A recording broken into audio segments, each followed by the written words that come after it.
Hello, કેમ છો મારા વાલા મિત્રો? Good morning. આજે 9/7/2024 અને મંગળવારનો દિવસ. આજે મંગળ જ મંગળ થાય બજારમાં અને તમારો પોર્ટફોલિયો મંગળ રૂપી વધારો થાય એવી માય પ્રોફિટ પોઈન્ટ જે આપણી ચેનલ છે એના માધ્યમ દ્વારા શુભેચ્છાઓ. મિત્રો, બજાર આજે ફ્લેટિશ મોડમાં કામકાજ કરતું દેખાઈ રહ્યું છે. ગિફ્ટ નિફ્ટી દ્વારા 10 પોઈન્ટ ઉપર, 10 પોઈન્ટ નીચે, 10 પોઈન્ટ ઉપર, 10 પોઈન્ટ નીચે, પણ બજાર ગમે તે બાજુની મૂવ આપવા માટેની તૈયારી કરી રહ્યું છે.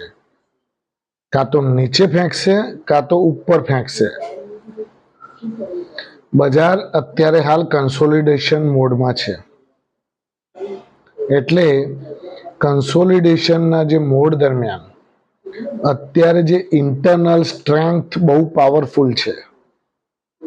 ઇન્ટરનલ સ્ટ્રેન્થ મતલબ કે જે પણ શેરોની જે અંડર કરંટ કહેવાય એ સખત તેજીમય છે. અલગ સેક્ટર વાઇઝ ગઈકાલે પાછું રેલવે શેર્સમાં ફરીથી તેજી જોવા મળી.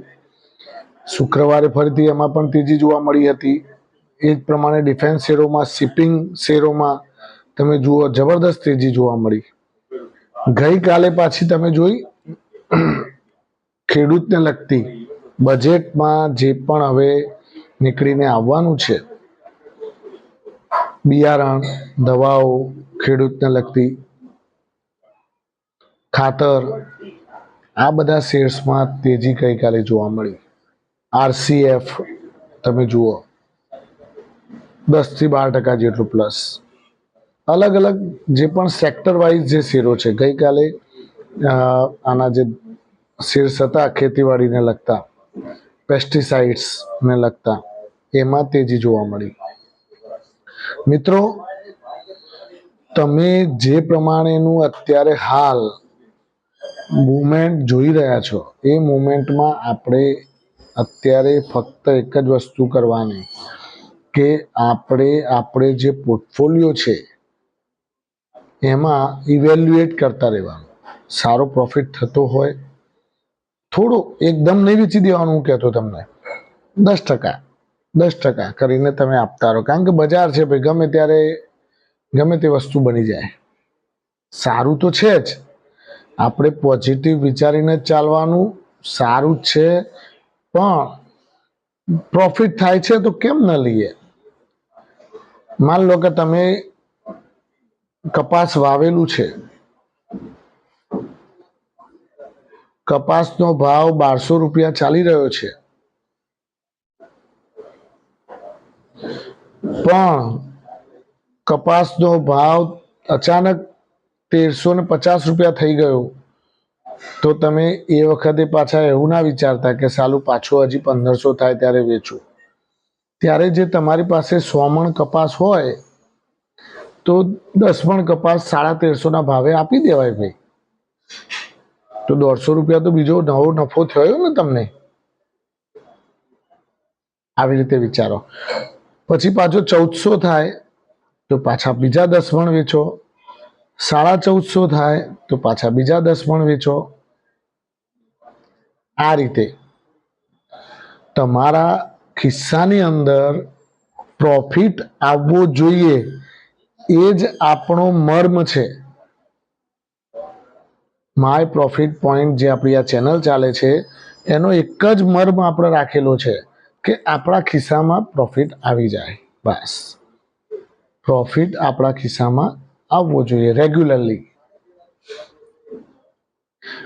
ગઈકાલે આરવીએનએલમાં હું તમને લગભગ મિત્રો મને યાદ છે 394 રૂપિયા જ્યારે ભાવ ચાલતો હતો ત્યારે મેં તમને કહ્યું હતું કે આરવીએનએલ તમે ધીમે ધીમે ભેગા કરવા માંડજો, કારણ કે આરવીએનએલ કન્સોલિડેશન મોડમાં છે અને ગમે ત્યારે તેજી બતાવશે. હું તમને કઈ થાકી ગયો કે 65,000 થી 70,000 કરોડની એની ઓર્ડર બુક છે. એટલા તો ઓર્ડરો પેન્ડિંગ પડ્યા છે એમની જોડે, આરવીએનએલ જોડે. આજે હું તમને કોઈ એમ કહું, તમે માન લો કે ભાઈ કરિયાણાની દુકાન કરી. હવે આ કરિયાણાની દુકાનમાં હું તમને 500 કિલો ચોખા, 2000 કિલો દાળનો ઓર્ડર આપું, જે તમારી કેપેસિટી કરતાં પણ વધારે છે, તો તમારે આવનારા 5 વર્ષ તમારા માટે તો સારા થઈ ગયા કે નહીં થઈ ગયા?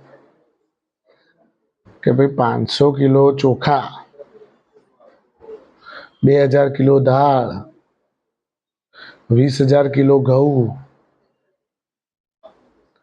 આવા ઓર્ડર્સ તમને મળ્યા હોય એટલે તમારી જોડે ઓર્ડર બુક પેન્ડિંગ થઈ જાય કે ભાઈ મારી પાસે તો અત્યારે આટલું જ સપ્લાય થાય એવું છે, સારું અત્યારે આટલું કરો, પછી ધીમે ધીમે બીજું કરતા રહેજો. આના જેવું છે. એટલે આરવીએનએલમાં આ સ્ટોરી છે કે એની સ્ટ્રેન્થ પાછળનું મુખ્ય કારણ આ જ છે કે એની જોડે મજબૂત ઓર્ડર બુક છે અને 2-4 દિવસે એનો ઓર્ડર મળતા રહે છે અને એનો ટાર્ગેટ છે કે 1 લાખ કરોડની ઓર્ડર બુક બને. એટલે મિત્રો, આ તેજી પાછળનું મુખ્ય કારણ મેં તમને એ વખતે પણ આપ્યું હતું. જેણે લીધા હોય એને આ પોણા 200 રૂપિયા જેટલો વધારો જોવા મળ્યો. તમે 100 શેર લીધા હોય તો 20,000 રૂપિયા મળે. એક આપણા સબસ્ક્રાઈબરે 200 કે 300ની આસપાસ લીધેલા, એ હમણાં જ વેચ્યા. 50,000 પ્રોફિટ થયો. 250 શેર લીધા હતા, 200 રૂપિયાના ડિફરન્ટમાં વેચ્યા. એટલે આવું છે. તમારી પાસે સારા શેર્સ લઈને મૂકી રાખવાની ક્ષમતા હોય તો પ્રોફિટ તો બજાર આપે છે, પણ એના માટે તમારે લેવા માટેની તૈયારી બતાવવી પડે. મોઇલ મેં તમને કહેલું છે, MOIL મોઇલ 475 રૂપિયા, 78 રૂપિયા થઈ ગયો હતો. મેં તમને વારે ઘડીએ દરેક વિડીયોમાં કહેલું છે કે ઘટાડે એને ખરીદો, તેજીમાં વેચવાનું હોય. હું વારે ઘડીએ આ સમજાવું છું કે આપણા કોઈ પણ ઇન્વેસ્ટર કે કોઈ પણ ટ્રેડરની એક સાયકોલોજી હોય, તેજી હોય ને એટલે લેવા દોડે કે હવે તો આ તો ભાગવા માંડ્યો છે, હજુ ઉપર દોડશે, એટલે લેવા દોડે. અને પછી ત્યાંથી પડે એટલે પાછા એ લોકો નીચા ભાવે વેચવા નીકળે કે ભાઈ હજુ વધારે તૂટી જશે તો. બોલો, આ સાયકોલોજી છે. એટલે સાયકોલોજી ચેન્જ કરો અને કમાવાની પદ્ધતિ બદલો. નીચા ભાવે ખરીદી કરો, તૂટે ને એટલે ગભરાવાનું નહીં. લોકો ગભરાતા હોય તો આપણે ખરીદવાનું, કેમ કે આપણે ઉપરના ભાવે વેચેલું છે, પ્રોફિટ બુક કરેલો છે, આપણી પાસે કેશ છે, તો આપણે ખરીદવાનું નીચેના ભાવે. અને ઉપરનો ભાવ આવે એટલે પાછું વેચવાનું. બજાર આનું નામ છે. નીચે ઉપર થાય એટલે આપણે નીચે લો, ઉપર વેચો, નીચે લો, ઉપર વેચો. આનું નામ શેર માર્કેટ. અમુક લોકો આવેશમાં આવી જતા હોય છે, ટિપ્સમાં આવી જતા હોય છે, લોકોની કહેવાણમાં આવી જતા હોય છે, વધારે કમાવાની લાલચમાં આવી જતા હોય છે, એટલા માટે નુકસાન કરી બેસતા હોય છે. અને આપણે આપણી ચેનલના માધ્યમ દ્વારા લાખના 12 લાખ થાય એવી જ સલાહ આપીએ છીએ. લાખના 12,000 થાય એવી કોઈ સલાહ આપતા નથી. હા, તમે તમારી જાતે કોઈ પણ શેર્સને ઇવેલ્યુએટ કરવાનો, એના પ્રોસ્પેક્ટસ ચેક કરવાના, એના ફંડામેન્ટલ્સ ચેક કરવાના, એના રેવન્યુ ચેક કરવાના, એના એબિટા માર્જિન ચેક કરવાના, એની હિસ્ટ્રી ચેક કરવાની, પછી તમે એમાં ઇન્વેસ્ટ કરો. કોઈ કહી દે એટલે કૂદી નહીં પડવાનું. એટલે મિત્રો, સારા શેર્સમાં ધીમે ધીમે ઇન્વેસ્ટમેન્ટ કરો. 100% તમને પ્રોફિટ થતા હોય છે, પણ પ્રોફિટ ધીમે ધીમે કાઢતા રહો. કારણ કે આપણે કોશિયસ રહેવાનું બજારમાં. ભલે બજારમાં ઇન્ડેક્સ બેઝ તેજી નથી, પણ શેર બેઝ તેજી જોવા મળી રહી છે, સ્ટોક બેઝ તેજી જોવા મળી રહી છે. તો એ સ્ટોક બેઝ તેજીમાં આપણને જે આપણા શેર્સની અંદર પ્રોફિટ થતું હોય તો આપણે થોડું થોડું વેચીને આપણે હળવા થતું રહેવાનું. પછી એવું નહીં કે કંઈક લઈ જ લેવું જરૂરી છે. ઊભા રહો, વેટ એન્ડ વોચ. એટલે મિત્રો, ઈરડામાં પણ આ સ્ટોરી મેં તમને કહી હતી કે જેમ જેમ વધતો જાય છે એમ આગળના જે ભાવ બતાવેલો એને સ્ટોપ લોસ રાખતા રહો અને એની તેજીને માણ્યા કરો. અને 10-10% માલ હળવો કરવાનો. 220 વેચો, 240 વેચો, 245 વેચો, 250 વેચો, બીજા 10 રૂપિયા ચડે એટલે બીજો 10% વેચો, બીજો 10 રૂપિયા ચડે એટલે બીજા 10% વેચો. આ રીતે ઘટાડો આવશે તો પાછા આપણને જે 30-40% વેચ્યું હોય માલ એ પાછું ઘટાડામાં લેવા થશે, અને ઉપર જશે તો પાછા 10% કરીને આપીએ છીએ એટલે આપણને તો પ્રોફિટ મળવાના જ છે, એમાં નુકસાન નથી. Thank you very much. ખૂબ ખૂબ આભાર મિત્રો. આજનું બજાર અને આજે પ્રોફિટ તમે કમાઓ એવી મારી શુભેચ્છાઓ મારા પ્રોફિટ પોઈન્ટ ચેનલ માધ્યમથી. Thank you very much.